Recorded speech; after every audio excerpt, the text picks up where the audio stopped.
If that's the case, let's do this. 40 seconds. We gotta hurry, hurry, hurry, hurry, hurry, hurry! Come on. Come on, come on, come on. Come on. Alright, do the special, do the special. Now we do the special. Come on. Come on. Come on. Come on. Come on. Yes! Look at this! No! Oh, that's so cool. What's going on, everybody? Welcome back. I hope you all enjoyed that opening clip of the me being able to get the Death Star to go off a second time.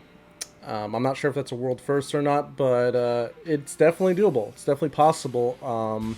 It took me about an hour, about 20 attempts or so, and it was a puzzle, a really fun puzzle, challenge to not win too quickly, also not dying, and also making sure my opponent can't kill me. So it was a bit of a weird. It almost felt like a raid. I don't know why, but I was getting like Malik vibes from the Malik event. Like there was definitely different phases to doing this and the mechanics and just.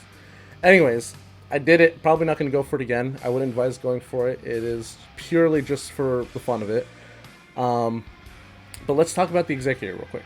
I'm not sure how relevant this video is going to be because CG just put out a post saying that they're investigating the ship and the way it's performing since it's not performing to, well, everyone's expectations. So what are some of the possible changes CG could make to the Executor? Some of the possible things they can do is they could either add something in there that makes bounty hunter ships faster. They could add something, they could add a new ship that's faster than the Executor, like the Punishing one. They could remove the clause from the call to assist that says breach and target locked needs to be present, to call everyone to assist. Or they can add that into the call to assist. They can make it where it adds breach and target lock when you use it. So there's a lot of different things that they can do, but the underlying problem right now is it's too fast of a ship and it's burning its turn 1. It's not doing anything turn 1. So a lot of people are saying 4-star and 5-star is better. I don't know about that. I still think you want 7-star no matter what. I mean, this thing's going to be required at some point down the line. Hopefully not for Lord Vader. But I just wanted to go over how I'm running the Executor. So right now I have all Relic 8 pilots, all Relic 8 bounty hunters, as you guys all know. So I do have faster ships. And I am running my Executor, my Piet, with no mods, which is a very steep price because it's effectively killing my trooper team, almost. So, Piet with no mods is 185, which puts him 1 speed slower than Cad Bane at Relic 8, which is 186, and 3 speed slower than Razor Crest, which is 188 at Relic 8. This definitely feels like a Night Sister zombie situation here, where you're being penalized for gearing or modding a character. So, CG's blatantly said in the past, they don't want anything like that in the game, where you get penalized for playing the game the way it's meant to be played. So a lot of people right now are leaving their Executor at 4 stars, or they're just not wailing out on it. They're taking mods off Piet, and Piet is such an important character. If this was like Admiral Akbar, nobody would care. Nobody would care. But Piet is such a core character, guys, that I'm glad CG is addressing the issue right now. But I don't like to criticize CG a whole lot because I think they do a really good job with this game, and I love every single bit about this game. But the Executor release was botched. It was definitely botched because now you got people who wailed on it who are disappointed because the ship's not, working the way it's supposed to. And then you have other people who decided not to wail on it that just got the 4-star unlock. But all of a sudden now there may or may not be changes coming, I'm assuming very soon, to make the ship better. So now these people have to wait a whole another month if they choose to wail on it or to keep pursuing more shards. So it is, I don't know if they're going to re-release the event. They probably won't.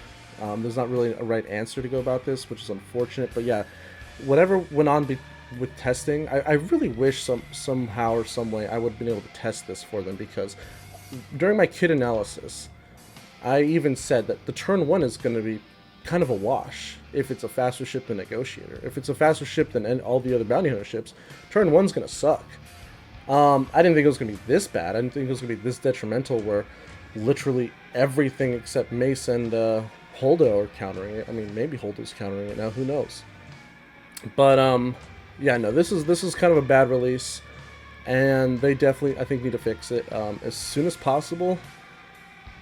I don't know. I don't know how you reach out to the players who decided to keep it at 4 star and said I'm not going to whale because I was told not to whale by YouTubers and content creators. But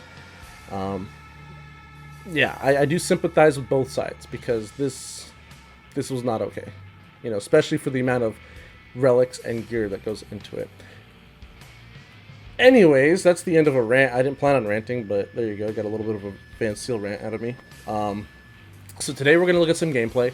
I'm just going to commentate over it. I'm going to go over, why I'm using these ships, why I'm using the starting lineup, and kind of just go through it. Again, everything is kind of subject to change right now, so I just kind of have this gameplay just to show you what I hope after the changes get implemented, whatever they may be.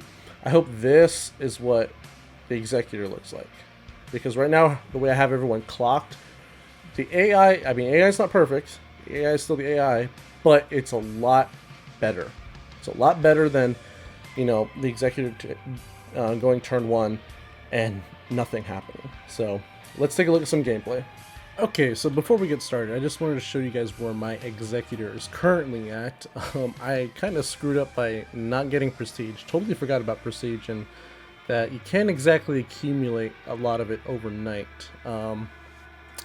So the basic, again, not really too impressed with this basic. I've kind of just left it there. The call to assist, it is not fully upgraded, so if we're dealing less damage than we should be, just keep that in mind. I also do not have the full 100% health and protection recovery. I just have the 50% on this ability. And then I also do not have the 35% protection. I'm only getting 20. We do have the 20 turn cooldown, and then we're also missing the stun. So in case it doesn't look like it's fully upgraded, well, it's because it's not. Alright, so this first battle is going to be against Negotiator. This is probably your standard Negotiator lineup here. Yes, there's my Piet with no mods, just wanted to remind everybody. So we're going to be running against ETA, Fives, and Houndstooth. So I'm only running the one reinforcement because Slave 1 is such an important reinforcement with this lineup because we are getting our target lock and breach out very quickly. So this is a Relic 8 GK. You got your, like I said, this is a very standard Negotiator lineup. I throw it on auto immediately, guys, because I really want to see how the AI plays it when we actually get to use that call to assist with Piet. And as you guys are going to see right here, we are getting our breach out very quickly, thanks to Xanadu Blood. But with this call to assist, we're already completing our Razor Crest contract, which is pretty awesome. I mean, we're only getting on 3 ships, which is kind of a bummer, but it doesn't really matter here because we are getting target lock and breach out so quickly, to the point where we already have the undispellable target lock and breach, which means Slave 1's already ready to go with Sonic Mine, and he's gaining all this turn meter because he has Retribution, and if he crits against target lock, he gets 20% turn meter. And I believe on our next turn with our capital ship, which is going to be its 3rd turn, we already have the Death Star ready. Yeah, there it goes. So this is, again, way faster and way better than having a faster Executor. The faster Executor, we wouldn't even have the undispellable breach or target lock yet. And then only using 4 ships, this may be pretty good for GAC, but again, everything is subject to change because we don't know what changes are going to be coming. But this is what I hope that the Executor looks like after we get those changes, because that is the proper turn order there. Unfortunately, you do need Relic 8 Bounty Hunters if you have a 7-star Executor. Okay, so here we're going to go up against a mirror match. I'm going up against an opponent who also has a 7-star Piet. He does have all of his mods on, so his Executor is faster than ours. And again, I'm just going to throw it on auto, and we're going to see what happens. And I'm not going to criticize my opponent for having Slave 1 in the starting lineup. I personally think Xanadu Blood is the best 3rd ship in the starting lineup, but with we don't know what changes are coming to this fleet, so who knows? Slave 1, you might want Slave 1 at the starting lineup. I have found out through testing that Slave 1 can actually inflict target lock up to 6 times on its basic, and up to 9 times if Xanadu Blood is present, which is basically half of your contract for Piet. So if you guys noticed right away, the Tenacity up is kind of preventing either team from getting Breach out a whole lot. But the AI is still playing this, I think, fairly well.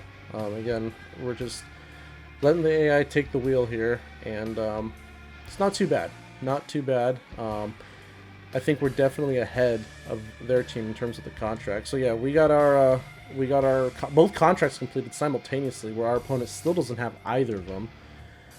That's because, you know, they never got their call to assist. Their Executor kind of wasted it on turn 1. If I did have a fully upgraded Executor, we might get better banners here with the healing that we're about to do on Slave 1, but again, this is just for testing purposes. And then we beat them to the Death Star. I mean, we're miles ahead of them. They never got they did get their Razor Crest contract, but they never got their Executor contract. We do lose Slave 1 there, unfortunately, but I mean, their fleet is pretty much done. It just shows you that I have 2 7-star Executors going head-to-head, but the slower one is going to win. Or not the slower one, but the one with the correct turn order. That's the key thing. And then this is actually hilarious, so I hope you guys get a kick out of this. But again, it's on auto right now, and we're just kind of like meddling with this Houndstooth. And while I was watching this, I was like, huh, I wonder if we're gonna do the thing, because we are taking a while, and we totally do. Totally overkill, but this is super awesome. Blast number 2 against a single ship. On auto. Well, that's going to be it for today's video, guys. Thank you so much for watching, as always. Just remember, keep your heads held high. If you got the Executor, it was not the best release, but at least CG acknowledges that there is an issue that needs to be corrected. So hopefully, you know, maybe later today, maybe tomorrow, maybe next week, hopefully we get some changes soon, because I know this was a very expensive ship for a lot of people. Even if you didn't pay for it, the requirements are very expensive, and it deserves, and it should be not unbeatable, but it shouldn't be getting beaten by everything day 1. And also just the speed thing, like, I don't know how, again, I'm not going to rant again, but anyways, thanks guys for watching, again, and I will catch you all in the next video. See ya.